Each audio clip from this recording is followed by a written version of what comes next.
Maseret Sota, Daf Mem Dalet, on va commencer par les deux dernières lignes de Mem Gimel Amud Bet. Ve'amar Rabbi Yitzhak, Amar Rabbi Yochanan, Mishum Rabbi Eliezer ben Yaakov, Yalda Pechuta Mitefach, Ena Mekadeshet et Azraïm. Nous l'avions vu précédemment que Rabbi Yochanan citait plusieurs enseignements de Rabbi Eliezer ben Yaakov, et bien que ça n'a aucun rapport avec Masechet Sota, mais très souvent dans le chasse, c'est ainsi que fait la Gemara. Quand elle relate un enseignement d'un Rav dont on ne retrouve pas beaucoup ces enseignements, alors on fait une compilation. Comme ici, Rabbi Yochanan a parlé au nom de Rabbi Eliezer ben Yaakov. On a déjà vu toute une série de halachot qu'il avait relatées en son nom. Eh bien, on continue encore. Voici. Amar Rabbi Yitzhak, Amar Rabbi Yochanan, Mishum Rabbi Eliezer ben Yaakov. Rabbi Yitzhak, le Hémora, a dit au nom de Rabbi Yochanan, le Hémora, qui a dit au nom de Rabbi Eliezer ben Yaakov, le Tana. Donc les Tanaïm des Mishnayot. Quoi? Yalda apechuta mitefach, ena mekadeshet et azraïm. Qu'est-ce que c'est que Yalda? Yalda, c'est une jeune petite, une jeune petite fille. Mais ici, ça n'a rien à voir. Ici, on est dans l'agriculture. Et on parle ici d'une pousse de vigne. Généralement, on connaît les vignes. Dans un vignoble, on a des arbustes qui grandissent, qui poussent, qui sont élevés. Mais parfois, il y a, comme on en a parlé déjà précédemment, une vigne qui est naine, des tout petits arbustes, ce qu'on appelle yalda, comme une petite qui ne grandit pas. Alors là aussi, c'est des vignes qui ne veulent pas pousser. Ils sont restés à quelle taille? Minuscule, moins d'un tefah. Tefah, c'est quoi? C'est 10 cm, moins de 10 cm. Et ça donne des raisins qui poussent au niveau de ce petit arbuste. Donc on a des vignes, on a une vigne comme ça, et la question est de savoir quel est le din par rapport à Kil'aïm. C'est-à-dire, vous le savez, que la Torah nous interdit de mélanger la vigne à d'autres plantes. Sinon, ça s'appelle Kil'e ha-kerem. Kerem, c'est quoi? La vigne. Kil'aïm, mélange. On n'a pas le droit de mélanger le raisin avec d'autres plantations. Eh bien, si ça a été fait, il faut tout brûler. N'est-ce pas? C'est un sourd. On appelle le passage qui dit Pentukdash amelea. Pentukdash, le mot tukdash, si on le divise en deux, ça nous donne tukad esh. On brûlera dans le feu le produit de ce mélange de Kil'aïm. Alors maintenant, qu'est-ce que nous enseigne ici Rabbi Eliezer ben Yaakov? Il nous dit Yalda pchuta mitefach ena mekadeshet et azraïm. Ça ne rend pas les plantes interdites. Bien que la vigne s'est mélangée à d'autres plantes, et généralement ces plantes-là, il faut les brûler parce qu'ils sont frappés d'interdiction, pas seulement à la consommation, mais même au profit. Mais en l'occurrence, étant donné que nous avons ici un vignoble qui est atypique, exceptionnel, il est minuscule, petit nain, ce vignoble, eh bien dans ce cas-là, il n'y a pas le issour de Kil'aïm. Ça veut dire que si ça s'est mélangé, c'est pas la peine de brûler la pousse, bien qu'elle se soit mélangée. Et on peut les consommer. Et on peut les manger. Alors, Rashi se pose la question. Mais d'abord juste une précision de la Gemara et ensuite la précision de Rashi. La Gemara dit Vehanemile shtaim keneged shtaim vechad yotze zanav aval kule kerem magdish. Quand est-ce qu'on a été tolérant et on n'a pas interdit la pousse de ce mélange de Kil'aïm, Kil'e kerem? C'est seulement si on avait le vignoble restreint à son minimum. Qui est-ce qui se souvient quel est le schéma pour avoir une configuration de vignoble? Le minimum. 5. 2 en face de 2 et un cinquième qui est en relief, en quinconce. D'accord? Shtaim keneged shtaim vechad yotze zanav, comme une queue. D'accord. Ça, c'est le minimum du vignoble. Mais si c'est beaucoup plus que ça, c'est-à-dire qu'on a tout un vignoble qui est constitué d'arbustes qui sont petits nains, des petits arbustes, eh bien dans ce cas-là, il n'y a pas la tolérance au niveau des mélanges. Si il y a eu un mélange d'autres plantes avec la vigne, eh bien dans ce cas-là, c'est assourd.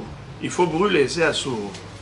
Au Rav Rabotai, la question que vous vous posez, quelle différence y a-t-il? Pourquoi est-ce que quand c'est un vignoble, c'est assourd, quand c'est un petit vignoble, c'est moutard, mais si c'est assourd, c'est assourd. Rashi donne une réponse extraordinaire. Non, Marit Ha'ain, c'est dans la halakha précédente, mais là on est dans l'histoire de la Torah, Kil Haïm. Alors dans Kil Haïm, il n'y a plus une histoire de Marit Ha'ain, là il y a eu un vrai mélange. S'il y a une autre plante qui s'est mélangée à la vigne, donc c'est un mélange interdit par la Torah, comment est-ce que on a pu être tolérant? Tu es exigeant dans ce cas, où c'est tout un vignoble, tu es tolérant lorsque c'est un tout petit vignoble qui est constitué avec de 5 arbustes, 5 petits arbustes. Mais qu'est-ce que ça change? C'est interdit ou c'est permis par la Torah? C'est interdit, alors tout doit être interdit. Qu'il soit petit ou grand le vignoble, qu'est-ce que ça change? Rachid donne une réponse que vous ne pouvez pas deviner. Rachid dit comme ça.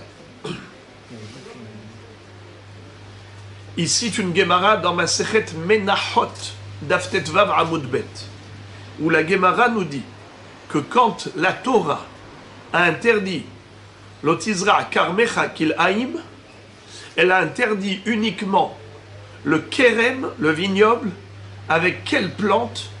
Canbus velof. Le cannabis et le lof. Canbus velof. C'est quoi ça? Qu'est-ce qu'ils ont de spécial, ces plantes? Qu'est-ce qu'elles ont de spécial pour dire que c'est dafka, ces plantes qui sont interdites par la Torah? Toutes les autres plantes sont interdites que par les hachamim. C'est pas la Torah qui a interdit les mélanges. Les seuls mélanges interdits par la Torah, c'est la vigne avec du canbus ou avec du lof. Mais toutes les autres plantes, mina Torah, il n'y a pas de issour, de kilhaïm. Pourquoi? C'est sympa. Le canbus, le cannabis, c'est pas bon pour la santé, mais le lof. Alors, en tout cas, Rabotai, écoutez bien ça, la réponse, c'est que il y a une notion de lotizra karmecha. Généralement, vous savez comment ça se passe au niveau des légumes, Quelle est la différence entre les légumes et les arbres? Les arbres, le tronc reste intact, ce ne sont que les fruits qui se renouvellent chaque année sur le même tronc, sur les mêmes branches. Tandis que les légumes et les céréales disparaissent. C'est-à-dire qu'il faut à chaque fois semer chaque année à nouveau. Car la graine qu'on avait semée l'année dernière et qui a fait pousser ces gerbes ou ces légumes, eh bien, ça tout a disparu. Ce qu'on appelle en hébreu zaro kalé. Le zera disparaît. Alors ça ne ressemble pas aux arbres, n'est-ce pas? Mais il y a des plantes qui ressemblent aux arbres. On n'a pas besoin de semer chaque année. Il est suffisant de récolter, de couper, et après ça repousse tout seul. Pas besoin de semer. C'est quoi ces plantes? Canbus et lof. Lotizra karmecha kilhaïm. Le kilhaïm, le mélange interdit avec le kerem, avec le vignoble, avec la vigne, c'est uniquement des zraïm que enzaro kalé. C'est-à-dire que tu n'as pas besoin de semer chaque année. La graine, elle reste à l'intérieur de la terre et ça va repousser. Ça, c'est qui est assourd. Alors maintenant, on a compris, les amis. Lorsque la Torah interdit le kil'e hakerem, c'est uniquement avec canbus ou avec l'of. Mais les autres plantes, c'est assourd que midera banane. Et c'est de cela qu'il s'agit. Comme ça, Rashi répond à la belle question, à savoir pourquoi tu distingues entre ce kérem et ce kérem. Ça c'est permis, ça c'est interdit. Mais où tout est permis, où tout est interdit, je ne comprends pas. Alors Rashi nous cite cette Gemara Menachot qui nous dit que l'interdiction thoraïque, c'est uniquement la vigne avec le canbous velof, mais par rapport à d'autres plantes, le mélange est interdit que par les Hachamim, pas par la Torah. Alors si c'est interdit que par les Hachamim, ce sont eux qui fixent les règles du jeu. Et ils ont dit, si c'est un grand vignoble dans lequel on a mélangé n'importe quelle plante, pas du lof ou du canbous, d'autres plantes, eh bien c'est assour, qu'il aïm midérabanan. Mais si c'est un petit vignoble minuscule, restreint à son minimum, à savoir 5 vignes, 2 en face de 2, ça fait 4, et une 5e vigne, yotzezanav en quinconce, eh bien ça, si on a mélangé avec d'autres plantes, il n'y a aucun problème. Tu peux manger. Pourquoi? Parce que c'est pas assour par la Torah, c'est pas qu'il aïm la Torah, c'est qu'il aïm que midérabanan. Hachamim ont dit, dans le cas où nous avons ces 2 critères réunis, premièrement, c'est un petit kérem minuscule, il n'y a que 5 vignes. Secondo, ce sont des arbustes qui sont des nains, des petits minuscules arbustes. Ce n'est pas des vignes normales, ce n'est pas des vignes classiques, elles sont atypiques. Eh bien là, Hachamim ont dit pour quelque chose qui est rarissime comme cette vigne, alors je vous permets le mélange. Hachamim n'ont pas interdit par rapport à un mélange avec d'autres plantes que canbous et lof. C'est la réponse de Rashi. Ve'amar Rabbi Yitzchak amar Rabbi Yochanan. Enfin, la dernière halakha enseignée par le même maître. Rabbi Yitzchak, au nom de Rabbi Yochanan, au nom de Rabbi Eliezer ben Yaakov, nous enseigne maintenant une halakha qui va être plus compliquée que ce qu'on a étudié jusqu'à présent. Attacher la ceinture. Voilà le premier mot de Daf Mem Dalet. Met tofes arba'amot letum'a. Qu'est-ce que ça veut dire? Généralement, un mort, si on l'a touché, on est devenu tamé. Autre possibilité de devenir tamé même sans le toucher, si on était ohel, c'est-à-dire on était sous le même toit. Ou bien, mieux encore, imaginons un défunt, un cadavre à l'extérieur, dans la rue. Il n'y a pas de toit au-dessus. Comment est-ce possible que la personne devienne tamée même sans toucher le mort? Donnez-moi un exemple. La terre. Il n'y a rien, je vous ai dit dehors. Dehors, il n'y a rien dessus, il est sous le ciel. La terre au-dessus du mort. Bravo, Au-dessus. Hazak. Il a mis sa main au-dessus du mort, dans l'air. Dans l'air. Ou il a enjambé, peu importe. L'homme lui-même est devenu le Ohel Hamet. C'est comme la tente. Un toit qui est au-dessus du mort, eh bien c'est lui, le toit. C'est lui qui a été superposé. Qui a créé le toit du mort, c'est lui-même, le toit du mort. Donc lui-même, il est le Ohel Hamet. Donc il devient Tamé. D'accord? La Toum'a du mort, quand il est Ohel, ça l'a rendu impur. Alors déjà, si c'est un Kohen, il n'a pas le droit du tout de se mettre dans une situation pareille. Nachon. Primo. Secondo, imaginons, si c'est un Israël, mais un Israël qui donne la terouma au Kohen. Attention, monsieur Israël, dis-moi, tu as touché le mort? Oui. Alors maintenant, ne touche pas la terouma, parce que la terouma, tu vas la rendre tméa. Alors, quel est le din maintenant si un Israël était à côté d'un mort? Il y avait un mort à l'extérieur, dans la rue, et le bonhomme se trouvait à côté du mort. Est-ce que l'homme est tamé, oui ou non? S'il a moins de 4 amours. Bravo! S'il est à moins de 4 coudées, à proximité du défunt, il devient tamé. Est-ce que c'est Minatora ou Midérabanan? Midérabanan. Minatora, il n'est pas tamé. Pourquoi les Hachamim ont dit que quelqu'un qui s'approche du mort à moins de 4 coudées devient tamé? Bravo. Une barrière de sécurité. De peur que la personne, par exemple, mette sa main au-dessus du mort, et il ne va pas s'en rendre compte, il va devenir tamé sans le savoir, et après il risque de toucher la terouma ou autre, et voilà pourquoi Hachamim ont dit, il ne faut pas... C'est-à-dire que si tu t'es mis à moins de 4 coudées du défunt, eh bien tu es tamé. Relisons la première ligne, s'il vous plaît, de la Gemara même d'Alet. Met, tofes, arba, amot, letum'a. Un mort, il occupe 4 coudées, dans un rayon tout autour de lui de 4 coudées de chaque côté, eh bien, il rend impur. Tout ce qui rentre dans ces 4 coudées devient impur. Vetana tuna, c'est quoi Tana tuna? Et notre Tana a enseigné dans une Mishnah, Masechet Aholot, où on parle justement du Ohel Hamet, Hatzer Kever. Alors écoutez, maintenant ça va être un peu dur. Hatzer Kever, le Hatzer du Kever, la cour de la tombe, je traduis littéralement, après j'explique. Haomed Betorah Tahor. Celui qui se tient dans cette cour, eh bien, il sera Tahor. Vehu Sheyeheba Arba Amot, d'Ivrei Bet Shammai, à condition que dans le Hatzer, il y ait un espace de 4 par 4 coudées. De 4 coudées par 4 coudées de surface. Ou Bet Hillel Omrim, Arbaat Efahim. Et Bet Hillel disent, on n'a pas besoin de 4 coudées, même 4 fahim suffisent. Bamedvarim Amurim, Shepit Hamilemala. Quand est-ce que Bet Hillel disent que 4 fahim suffisent pour se déconnecter du mort? Ce n'est que si ce hatzer-là, l'entrée, elle se fait par le haut.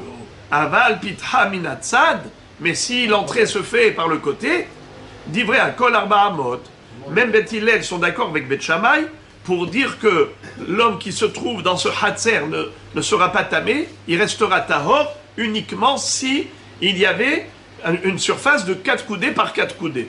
Mais si c'était que 4 fahim par 4 fahim, ça ne suffit pas. Il faut, même d'après Bet Hillel, 4 coudées par 4 coudées. Pourquoi? Parce que le pétah, il est minatzad. Fin de citation de la Mishnah Masechet Aholot. Cette Mishnah a été citée pourquoi? Pour nous parler de l'histoire des Arba Amot. C'est-à-dire, on a dit que quelqu'un qui se trouve à proximité d'un mort, dans ses 4 coudées, il devient tamé. Par décret rabbinique, de peur que sans se rendre compte, il va être ma'ahil alamet. Il va mettre sa main ou sa tête, ou il peut enjamber le mort, et donc sans se rendre compte, il était lui-même ohel hamet. Alors Hachamim ont dit, barrière de sécurité, 4 coudées. Tu t'éloignes du mort. Si tu étais dans les 4 coudées, considère-toi tamé midei Rabanan. Alors maintenant, regardez, qu'est-ce qu'on nous apprend par rapport au Hatzar à Kever. À l'époque, comment ils enterraient les morts? Ce n'est pas comme aujourd'hui, où vous voyez les tombes, comment elles sont faites. Aujourd'hui, il y a 2 façons d'enterrer, soit dans la terre, soit, malheureusement, comme il n'y a plus de place, par exemple à Yerushalayim, eh bien vous avez des tiroirs, c'est-à-dire que c'est en hauteur, n'est-ce pas, des bâtiments, et c'est à l'intérieur. Eh bien, à l'époque, figurez-vous que ça se faisait comme ça. Ils creusaient à l'intérieur de la terre une me'ara. Cette grotte-là, elle avait une surface de 6 coudées par 6 coudées. Et ensuite, dans les parois de cette grotte, on creusait des trous. Et donc, dans le flanc du mur, c'est-à-dire la paroi, on faisait un trou à l'intérieur et on introduisait le mort à l'intérieur. Donc le défunt était enterré dans un mur horizontalement, mais dans un mur vertical. C'est-à-dire que c'est pas comme des enterrements qui se font où le mort il est sous terre, il est dans la terre en face. D'accord? C'est une me'ara. Alors maintenant, si la personne se trouve à l'intérieur, évidemment, dans la me'ara, elle est tme'a. D'accord? Si elle se trouve au-dessus du mort, par exemple, vous avez par exemple quelqu'un qui se trouve sur les tombes. Vous savez par exemple que le mort, on a plusieurs morts qui sont enterrés, comme on a dit, on les a introduits à l'intérieur du mur. N'est-ce pas? Des parois. Il devient Ohel. Celui qui est dessus devient Ohel. Excellent. Alors comment il faisait pour que les Kohanim ne marchent pas là-bas? On mettait de la peinture blanche. Et on faisait ce qu'on appelle Tziyun Akvarim. C'est quoi Tziyun Akvarim? On met Tsayen. Siman. On met un siman. On met de la peinture blanche et on sait qu'ici. Sur le sol. Oui, sur le sol, en haut. Et c'est comme ça que les gens d'en haut ne vont pas savoir qu'il y avait une touma en dessous. Très bien. Alors maintenant, quel est le din si quelqu'un a marché au-dessus? Il devient tamé. Alors, comment il faisait pour sortir de là? Il sortait de la grotte. Mais la grotte, tu sors de la grotte et après, comment tu rentres là-dedans? Mais la grotte, c'était quoi? C'était un trou dans la terre en fait. Tu descends dans la terre parce que tu n'as rien en hauteur. La grotte, c'est toi qui l'as créée. Comment tu as créé une grotte? Un tunnel horizontal. Bravo! D'abord vertical et ensuite horizontal. Un tunnel vertical. Vertical et horizontal. Ensuite horizontal. Alors regardez. D'abord, imaginons, vous avez la terre. Je creuse un trou en vertical. Je descends dans ce trou, dans ce puits. Ensuite, je creuse en horizontal. Je creuse. C'est-à-dire, je fais un trou et je creuse à l'intérieur toute une grotte, tout un espace. Et dans cet espace, on a des parois. Et dans les parois, on enterre. Donc, l'intérieur s'appelle Me'ara. Comment s'appelle maintenant le trou en vertical qui se trouve devant l'entrée de la Me'ara? Comment ça s'appelle? Hatzer HaKever. La cour du Kever. La cour, elle est où? À l'extérieur. Elle est à ciel ouvert. La Me'ara, c'est une grotte fermée. Quel est le din maintenant? Quelqu'un qui se trouve, pas dans la Me'ara, mais il se trouve dans le Hatzer HaKever. Est-ce qu'il est tamé, oui ou non? S'il y a moins de 4 mètres. Il y a aussi une question de distance. Bravo! Alors, Bet Shammai disent, s'il y a moins de 4 coudées dans ce Hatzer, 4 par 4, alors celui qui se trouve dedans, il est tamé. D'après Bet Hillel, ils sont beaucoup plus tolérants. Bet Hillel, ils disent que non. S'il y a ne serait-ce que 4 fahim par 4 fahim, 40 cm par 40 cm, celui qui se trouve là-bas, il reste tahor. Pourquoi? Car Bet Hillel rappelle la règle. Makom hashuv zerbat fahim. Bezrat Hashem, quand vous étudiez le Chod Shabbat, vous verrez que qu'est-ce qu'on appelle un makom? Makom, hashuv, un endroit important, un espace qui a une surface de 4 fahim par 4 fahim. Eh bien, en l'occurrence, celui qui se trouve dans le Hatzer HaKever, s'il y a 4 fahim par 4 fahim, ça s'appelle un makom hashuv, qui est considéré comme étant distinct et distant de la Me'ara. Donc, celui qui est là-bas, il n'est pas tamé.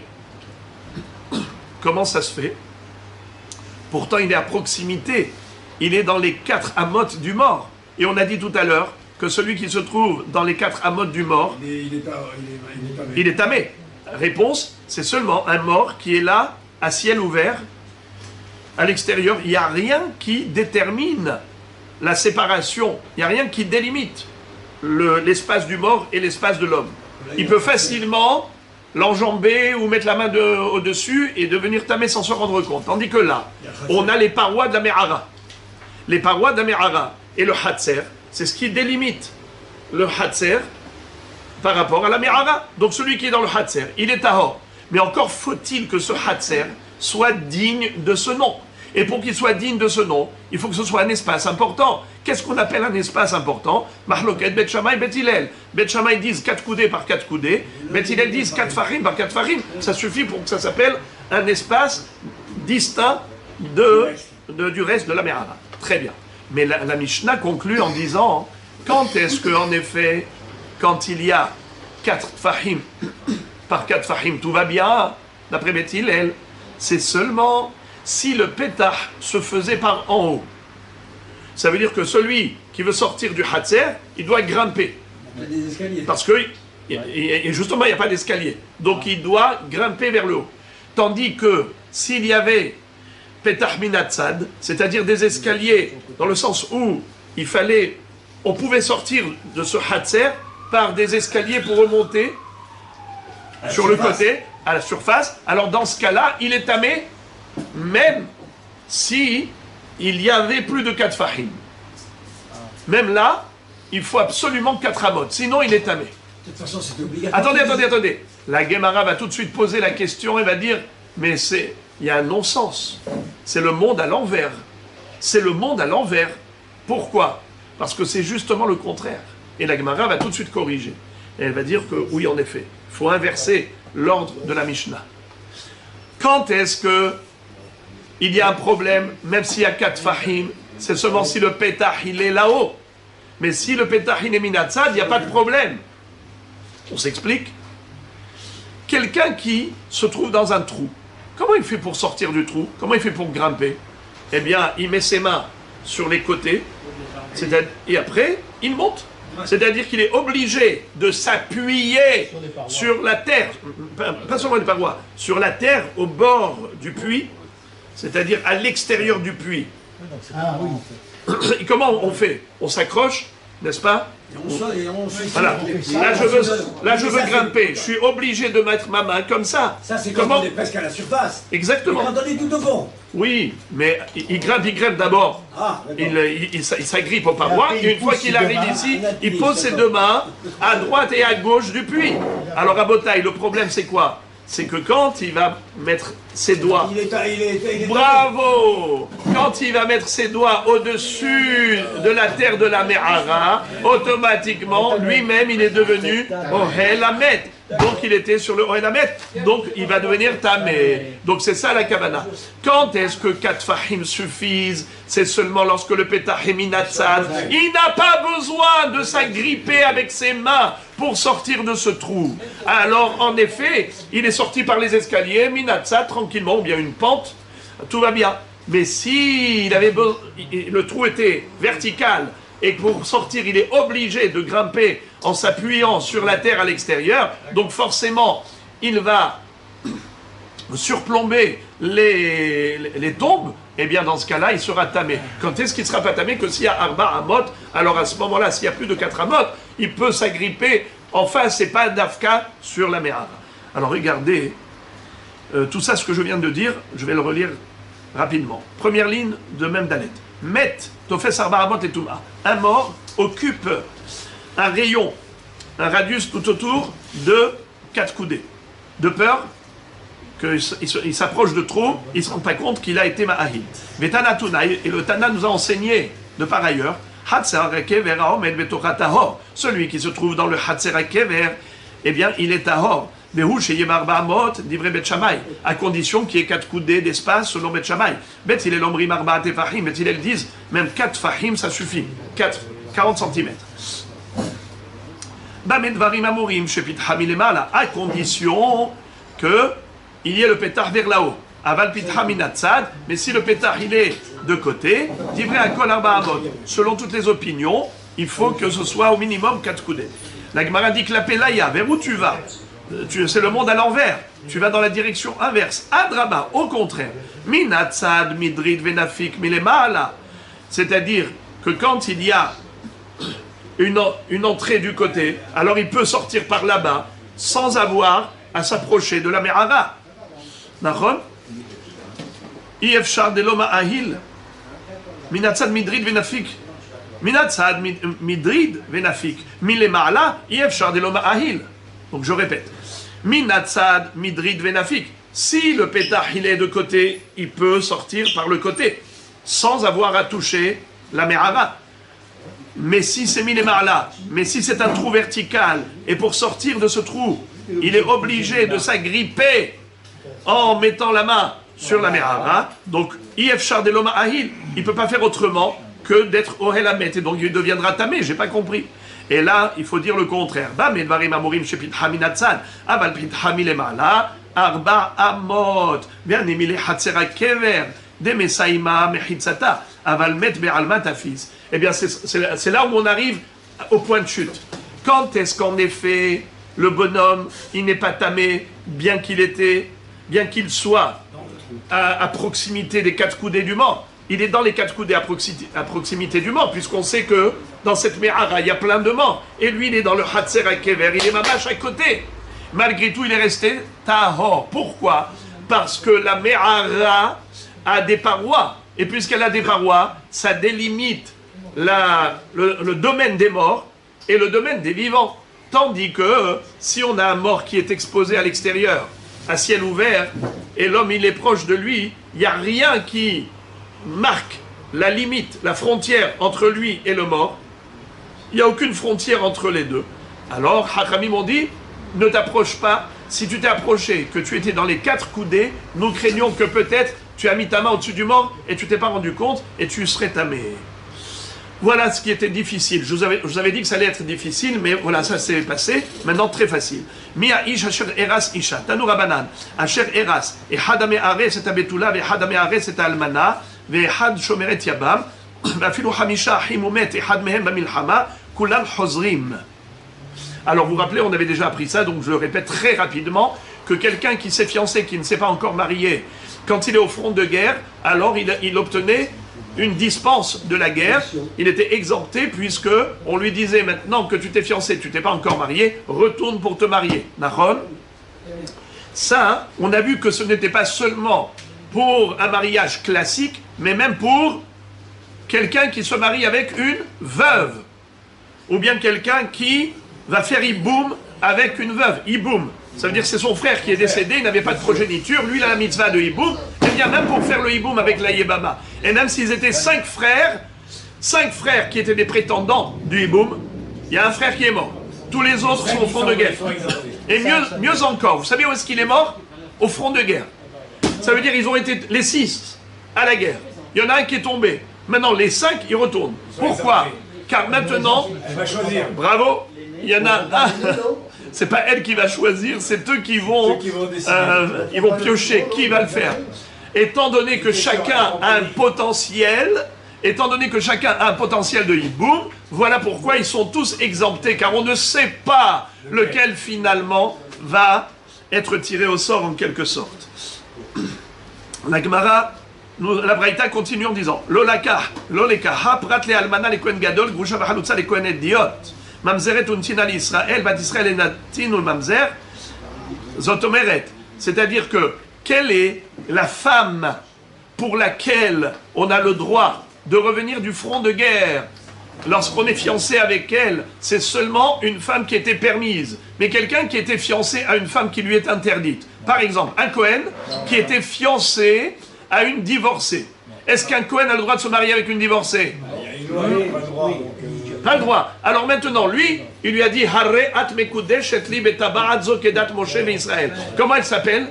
Aroussa. Est-ce que ça a pris effet? Oui ou non? Est-ce que ça a pris effet? Bien sûr que oui. Parce que Kiddushin Tofsin Behayave Lavin. On a une règle. Quand est-ce que, les amis, Rabbi Yaakov, écoutez ça. Quand est-ce que les kiddushin ne prennent pas effet? Ce n'est que si la femme elle est interdite sous peine de karet ou sous peine de mitad bedin. Par exemple, quelqu'un qui dirait à sa sœur, Hariat mekudeshet li tabadou, est-ce que ça prend effet? Non. Quelqu'un qui disait à une femme mariée, Hariat mekudeshet li, ça prend effet? Non. Mais par contre, un Cohen qui dit à une femme divorcée, Hariat mekudeshet li, est-ce que ça prend effet? Oui. Si maintenant il veut la libérer, est-ce qu'il faut un guet? Oui. Bien sûr. Pourquoi? Parce que ça a pris effet. Quelqu'un qui dirait à sa sœur Ariat Mekudeshet li, elle a besoin d'un guet? Non, ça n'a pas pris effet. Mais un Cohen qui dirait à une divorcée Ariat Mekudeshet, il faut un guet. Donc ça prend effet. Alors maintenant, imaginons, à l'époque où il faisait les fiançailles et 12 mois plus tard le mariage, la roupa. Il est au front de guerre. Le Cohen là, ce rachat là, il s'est fiancé avec une divorcée. Et il dit, s'il vous plaît, Chotrim, libérez-moi, dispensez-moi de la guerre, parce qu'il faut que j'aille me marier. Avec qui tu te maries? Mazal Tov. Il lui dit, avec celle-là. Mais celle-là, c'est une divorcée, toi tu es Cohen. Il lui dit, oui, c'est vrai, mais on se plaît. Alors, il dit, quoi? Tu veux que je te libère de la guerre pour aller faire une Avera? Tu peux rêver. Alors, en effet, non, il n'est pas libéré. Il n'est pas libéré. Pourquoi? Parce que la Torah écrit, Mi ha'ish, asher eras isha velo lekaha. Il n'a pas écrit velo lakah. Velo lekaha, c'est-à-dire une femme qui lui est adaptée. Une femme qui est appropriée, mais pas une femme qui lui est interdite. Alors maintenant, Moraï Verabotaï, la Gemara pose une très belle question. Elle dit, mais pourquoi est-ce qu'on a besoin du he, velo lekaha, pour dire qu'il n'est pas dispensé? Mais de toutes les façons, il n'est pas dispensé. C'est-à-dire que cet homme-là, regardez ça, excusez-moi, de toutes les façons, il est dispensé. Pourquoi? Parce qu'il a fait une Avera, ce monsieur. Et nous avons Rabbi Yossi à Galilée qui dit qu'un homme qui fait une Avera, il ne peut pas aller à la guerre. Il revient du front de guerre. Regardez ça. Velima. Il n'a pas encore consommé la Avera. Très bien, bravo. Lima de lo que Rabbi Yossi à Galilée, de i Rabbi Yossi à Galilée, ha'amar, hayare verachalevav, ze amitiare, me averot, shebiado. A priori, ça ne va pas d'après Rabbi Yossi à Galilée qui a dit que un homme qui a peur des avérotes qu'il a commises, et il sait très bien qu'Akshborou, il va lui régler les comptes au front de guerre parce que c'est un endroit dangereux, eh bien, lui, il retourne du front de guerre. Alors lui aussi, même si tu vas me dire que à titre de mariage, il n'est pas exempté, mais il devrait être exempté à titre de avérote. C'est une avéra qu'il a commise d'avoir donné la bague et kiddushin avec une divorcée. Réponse, Kederaba, Deamaraba, Lerola, Meno Hayab, Hatcheivol. Mata'am, Loïkar Mishum Loïchalel, Mishum Echieno Loke, Hatcheivol. C'est-à-dire, quand la Torah a dit qu'un Kohen n'a pas le droit d'épouser une divorcée, si il lui a donné juste la bague et il ne l'a pas encore, il n'y a pas eu le mariage, il n'a pas encore consommé, il n'y a pas eu encore de relation. Est-ce que le Kohen a commis une infraction? Je répète, un mariage est composé de deux éléments, fiançailles et mariage. Kiddushin avec la bague et ensuite Nisuin. Maintenant, s'il a fait que Kiddushin, il n'a pas fait Nisuin, c'est-à-dire il n'y a pas eu de relation. Est-ce qu'il a fait la Ravera, oui ou non? Alors écoutez, Rabotai, normalement, la Ravera, normalement, on aurait dû dire que c'est assourd même de faire Kiddushin, pas seulement Nisuin. Pourquoi? Parce qu'il est écrit Loïkahu. Isha Gerusha Meisha Loïkahu. Et c'est quoi Kiha? C'est Kinyan. C'est quoi Kinyan? C'est Kesef. C'est quoi Kesef? Aujourd'hui, c'est avec la bague, qui a une valeur d'argent. Donc, normalement, déjà, les fiançailles du Kohen avec une divorcée, ça aurait dû être un Issour. Mais étant donné que la Torah a écrit Loïkar velo yehalel. Velo yehalel et zaron. Lo yehalel. Il est halel qui? Il va profaner qui? Sa descendance. Ils seront des halalim, plus des kohanim. Il va être halel qui? La femme. Elle était, par exemple, une almana, les Kohen Gadol. Elle était apte à se marier avec un Kohen idiot.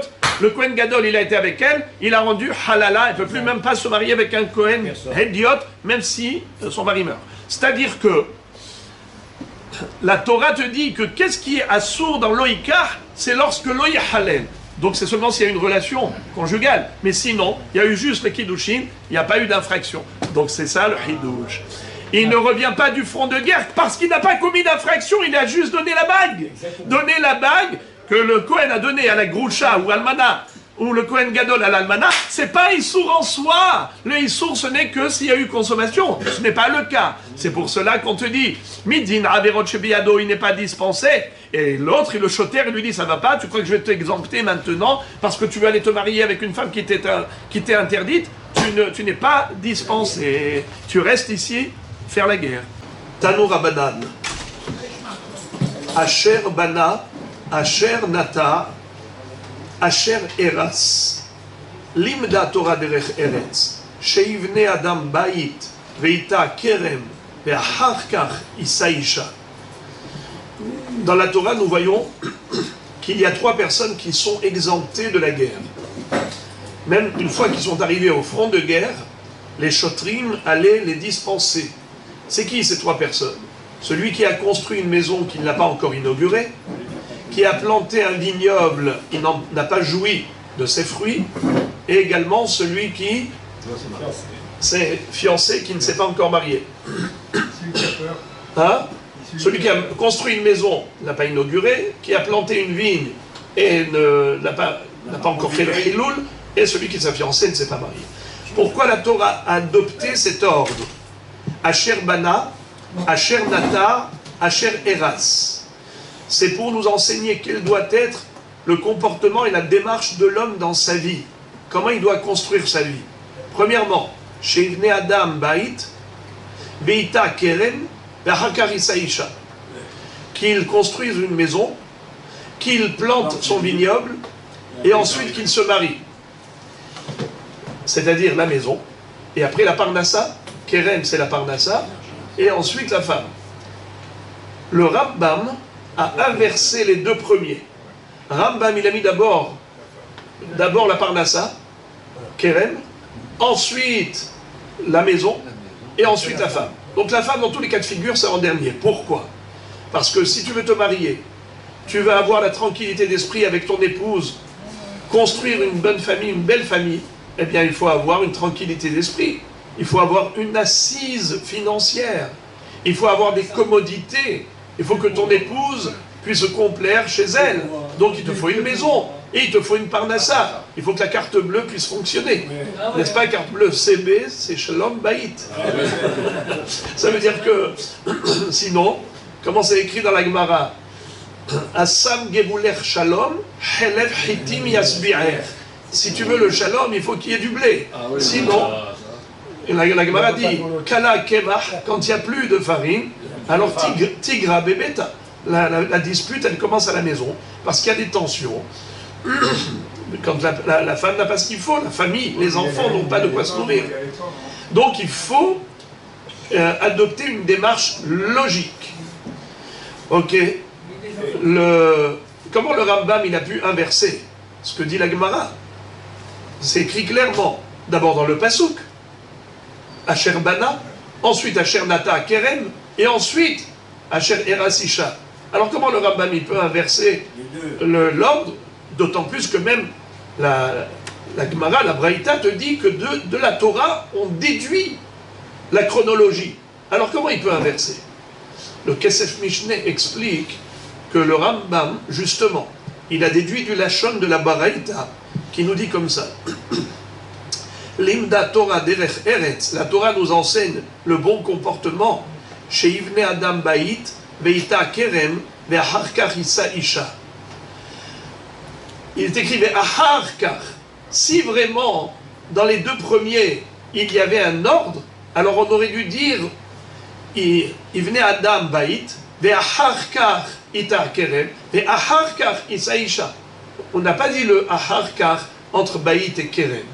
Le Acharkar, il n'est que par rapport à la femme. C'est pour te dire que par rapport aux deux premiers, il n'y a pas forcément d'ordre, mais justement la logique veut que d'abord il faut avoir une carrière professionnelle, une parnassa. Ensuite, avec ça, tu vas pouvoir construire la maison, t'acheter une maison, et après ça, tu vas te marier. C'est dans l'ordre logique. Celui qui n'a pas de quoi, alors quelqu'un qui est pauvre ne va jamais se marier, quelqu'un qui n'a pas de maison, quelqu'un qui n'a pas de kérem, eh bien, évidemment que oui. Là, on nous parle du normal. Il y a le classique et il y a les exceptions. En règle générale, c'est comme ça qu'il faut se construire sa vie, mais quelqu'un qui n'a pas les moyens, c'est pas pour autant qu'il ne va pas aller à l'essentiel de construire une famille avec les moyens du bord. Ok. Alors maintenant,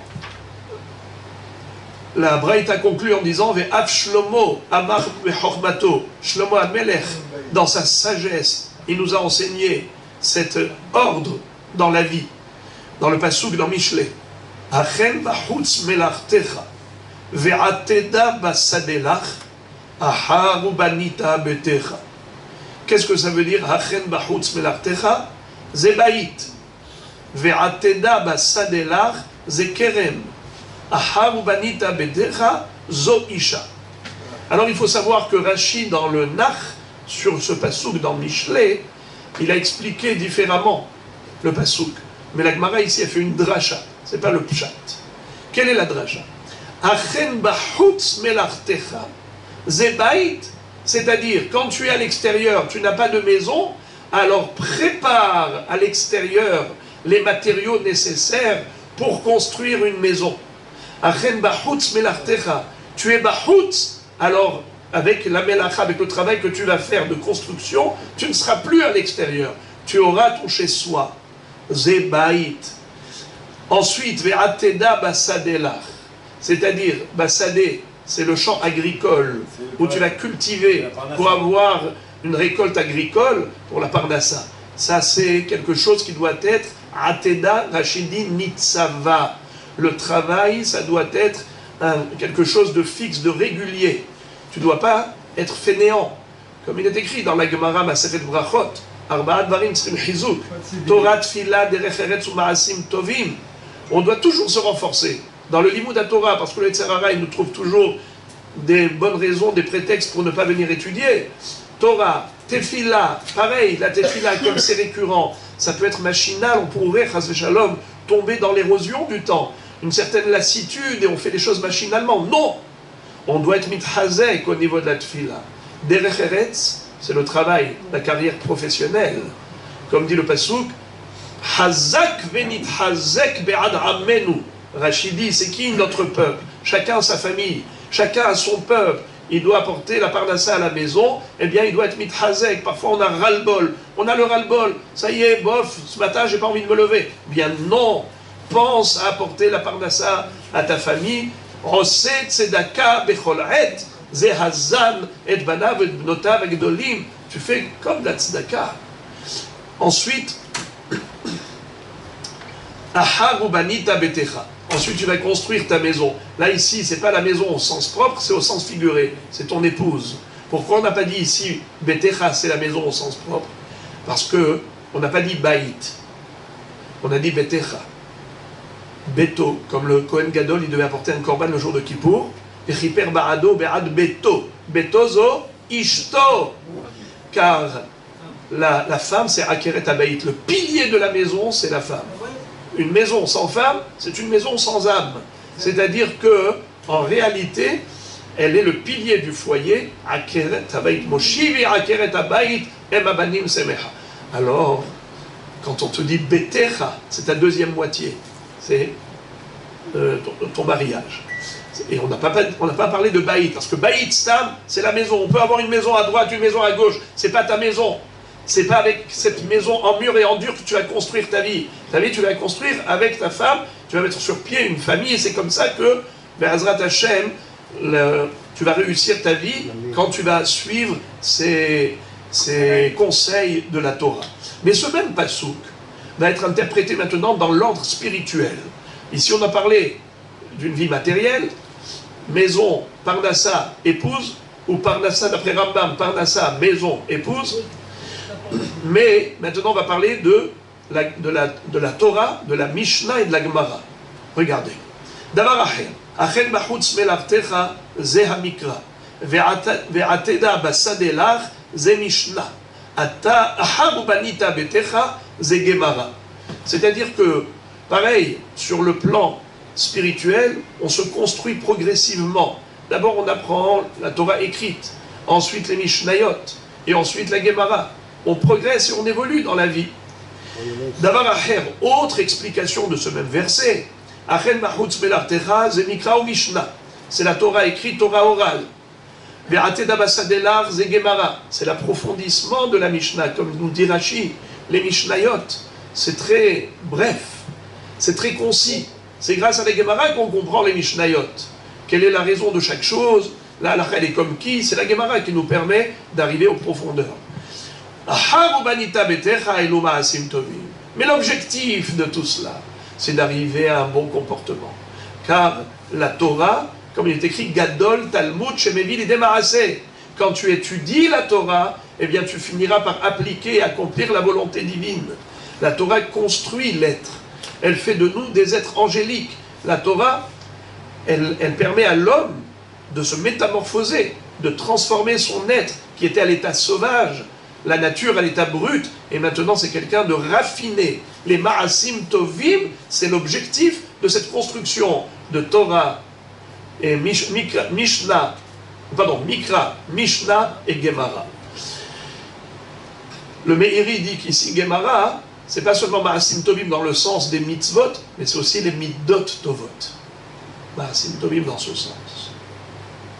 Rabbi Eliezer beno shel Rabbi Yossi HaGalili omer, Hachen bachutz melartecha, ze mikra Mishnah ou Gemara. Il reprend le même verset et il le décortique différemment, et il nous dit, Hachen bachutz melartecha, ze mikra Mishnah ou Gemara. Ça c'est déjà la base. Tu étudies le Chumash, les Mishnayot, la Gemara. Ve'ateda basadelach elu Ma'asim Tovim. Ça c'est, comme on a dit tout à l'heure, les bonnes actions et les bonnes midot. Mais ensuite, ahar ou banita betecha. Ensuite, tu vas construire ta maison, c'est quoi? Drosh vekabel sachar. Là, ici, on est dans le sens spirituel. Alors, c'est quoi Drosh vekabel sachar? Il y a deux pirouchim. C'est que toi, tu vas commencer à être Mehadesh. Quand on étudie, on reçoit des informations.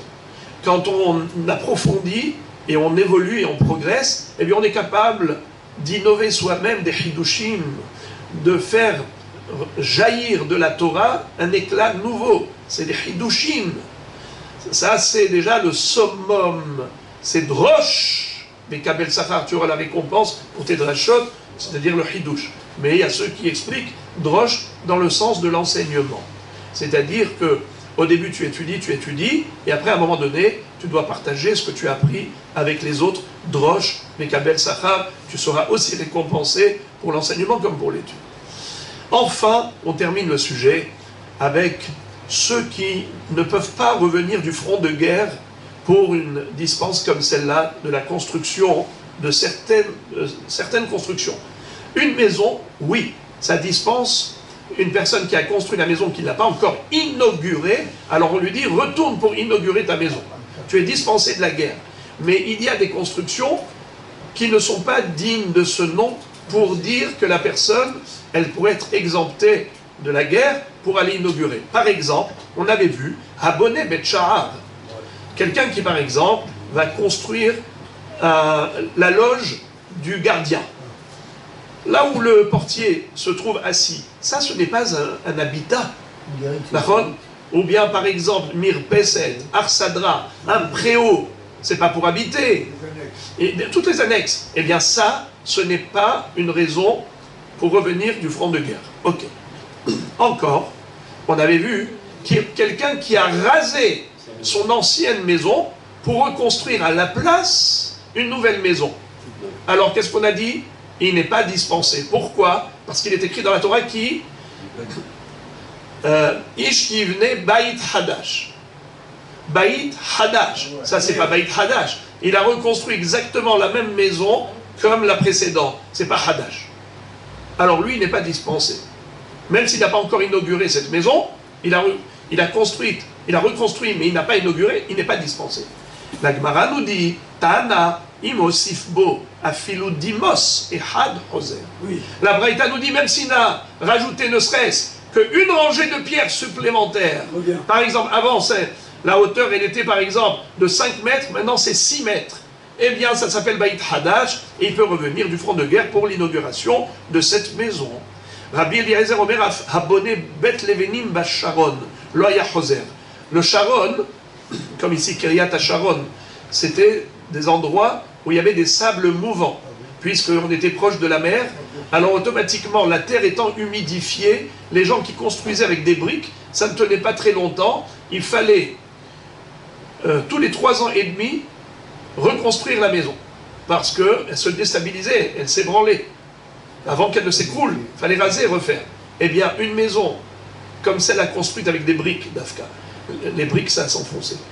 Ça absorbait l'eau. C'est pour ça que ça ne tenait pas longtemps. Eh bien, une maison pareille n'est pas une raison suffisante pour être exempté de la guerre. Ce n'est que celui qui a construit une maison qui a une longue durée qui est dispensé de la guerre pour l'inaugurer. Tana, c'est quoi Shavua? Ici, ce n'est pas une semaine. C'est un septennat. 7 ans. 7 ans. 2 fois tous les 7 ans, on rénovait son appartement. Pourquoi? Parce que tous les 3 ans et demi, il fallait Aouda. Eh bien ça, ce n'est pas une maison qui peut dispenser le soldat de la guerre. On avait dit que ces 3 personnes, à savoir, celui qui a construit une maison qui ne l'a pas inaugurée, qui a planté un vignoble, il n'a pas encore joui, qui s'est fiancé, qui ne s'est pas encore marié, ceux-là allaient au front de guerre, mais après ils étaient dispensés lorsque les chotrim allaient faire leur proclamation. Et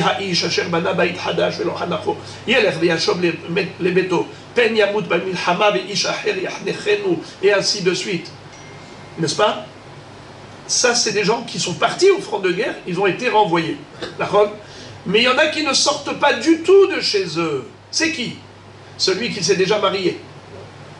Pas fiancé, qui s'est déjà marié. Lui, il ne sort pas de chez lui toute la première année. Ou bien quelqu'un qui a commencé à inaugurer son appartement. Il ne sort pas de chez lui toute la première année. Celui qui a planté un vignoble et qui est en train d'en jouir, Mais il ne sort pas de chez lui. Regardons.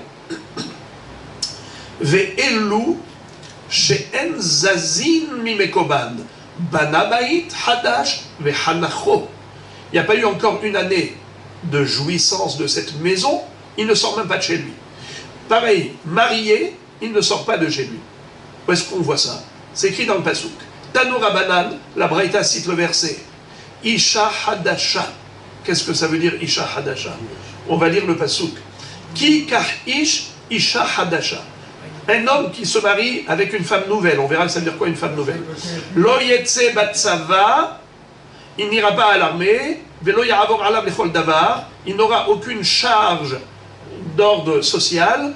Naki ihi el beto. Il sera libre pour rester avec son épouse chez elle à la maison, Shana et Had, pendant une année, mais Simach et Tishto Asher Lakach, il réjouira la femme qu'il a épousée. Alors regardez ce que dit la Braïta à ce propos. Isha Hadasha, une femme nouvelle. Enli elle a Isha Hadasha. Ok, pour une fille qui est Betula, qui est vierge, j'ai compris. Mais si elle est Almana, si elle est Groucha, quelqu'un qui a épousé une veuve ou une divorcée, Minaïn, d'où sait-on que cet homme également n'a pas besoin d'aller au front de guerre? Talmud Lomar, Isha Mikol Makom. Peu importe, même si elle n'est pas Hadasha. Imken, Matalmud Lomar Isha Hadasha. Alors pourquoi la Torah a précisé une femme nouvelle? Mishe Hadasha Lo. Yatsa Mahzer Grouchato. She'ena Hadasha Lo. Et elle est nouvelle pour lui. Elle n'est pas nouvelle en soi, elle n'est pas vierge, c'est vrai. Mais pour lui, c'est une femme nouvelle. Eh bien, en effet, pour la réjouir pendant toute la première année, il ne sortira pas de chez lui pour aller à l'armée. Tanoura banan lo yetse batsava, yachol batsava ou de lo yetse, aval yaspik maim umazon veitaken adrachim, Talmud lomar, velo yaravor alav lechol davar. Alors, vous vous rappelez ce qu'on avait appris? Que les trois personnes qui étaient dispensées de la guerre, qui revenaient chez eux, telles que Banaïsha velo hanacho, Erasisha velo nesa'a, Nata kerem velo hilelo, ces trois personnes revenaient. Mais quand elles reviennent, quoi? Elles vont aller faire dodo? Elles vont rentrer chez elles pour aller faire un barbecue? Pas du tout. Mais sapkim lahem maim umazon ou metaknim et adrachim. Ils vont aider les soldats qui sont au front de guerre. Ils leur apportent à manger, des provisions alimentaires, et ils vont même s'occuper de la logistique et d'arranger les drachim et ainsi de suite pour qu'ils puissent œuvrer en matière de guerre facilement, qu'ils puissent avoir tout le confort et les outils de travail pour gagner la guerre. Donc ils doivent soutenir leurs frères. Simplement, c'est qu'ils ne sont pas là en tant que combattants. Alors maintenant, celui qui s'est marié, on a dit qu'il est dispensé de la guerre, il n'a même pas besoin de partir au front de guerre. Mais est-ce qu'il faut au moins qu'il s'occupe de la logistique par rapport aux soldats? Réponse non. Walou, il est dispensé de tout. Comme il est écrit, Velo Yaravor Alav Lechol Davar. Yachol Shani Merabe Afabone Baïd Velo Hanachon Atakirem Velo Hilelo Erasisha Velo Lekaha. Les trois autres en question, fiancé, pas marié, qui a planté un vignoble, n'a pas encore joui. Celui qui a construit une maison n'a pas encore inauguré, n'a pas encore commencé. Ceux-là, on a dit qu'ils ne vont pas aller en tant que combattants. Est-ce qu'ils sont dispensés totalement de tout, de toute charge? Non. Talmud lomar alav, alav yata ma'avir, avalata ma'avir alachirim. C'est-à-dire, celui qui s'est déjà marié, celui qui a déjà commencé à inaugurer la maison, celui qui a déjà commencé à jouir pendant la 4e année des fruits. Parce que vous savez, c'est quoi la jouissance des fruits? Pendant 3 ans, c'est orla, assourd d'en profiter. Mais la 4e année, il est Mehalel. C'est quoi Mehalel? Il rachète la sainteté des fruits. Car pendant la 4e année, ces fruits, ils sont kadosh. Où est-ce qu'il faut les manger? À Yerushalayim. Si c'est trop lourd ou trop loin, on transfère la sainteté des fruits sur de l'argent. Cet argent sera apporté à Yerushalayim pour acheter des produits alimentaires là-bas. Manger ces produits alimentaires achetés avec l'argent du Neta Revaï ou du Kerem Revaï, la 4e année. Et ces fruits, qu'est-ce qu'ils ont été? Désacralisés. Comment ça s'appelle? Hiloul. Ils ont été désacralisés. Ok. Alors maintenant, ces gens-là, quoi, tu les dispenses totalement? Tu leur dis, allez-y chez vous faire du barbecue? Non. Il n'y a que celui qui s'est marié, qui est dans la première année de son mariage, qui est dispensé totalement de tout, de toute charge. Ou bien celui qui a commencé à inaugurer la maison. Mais les autres, qui n'ont pas encore commencé, alors Ils sont dispensés du combat, de la bataille, mais ils ne sont pas dispensés de l'aide et du soutien qu'ils doivent apporter aux soldats. Alors maintenant, la Gemara dit, à propos de ceux qui sont totalement dispensés, mais ahar des katav lo ya'avor ala mechol davar, lo yetse batsava la mali. Pourquoi la Torah se répète? Et ici une redondance qui paraît inutile à savoir. On te dit lo yetse batsava velo ya'avor ala mechol davar naki yelebeto vesimach et ishto shana yachat. Qu'est-ce que c'est ça? Mais tu m'as dit lo ya'avor ala, il est déchargé de tout devoir collectif. Il n'a aucun devoir communautaire, national. Alors dans ce cas-là, pourquoi tu as dit lo yetse batsava? Mais la tsava, l'armée, ça fait partie des devoirs collectifs. Alors pourquoi la Torah se répète? Réponse, la avor ala vishne lavin.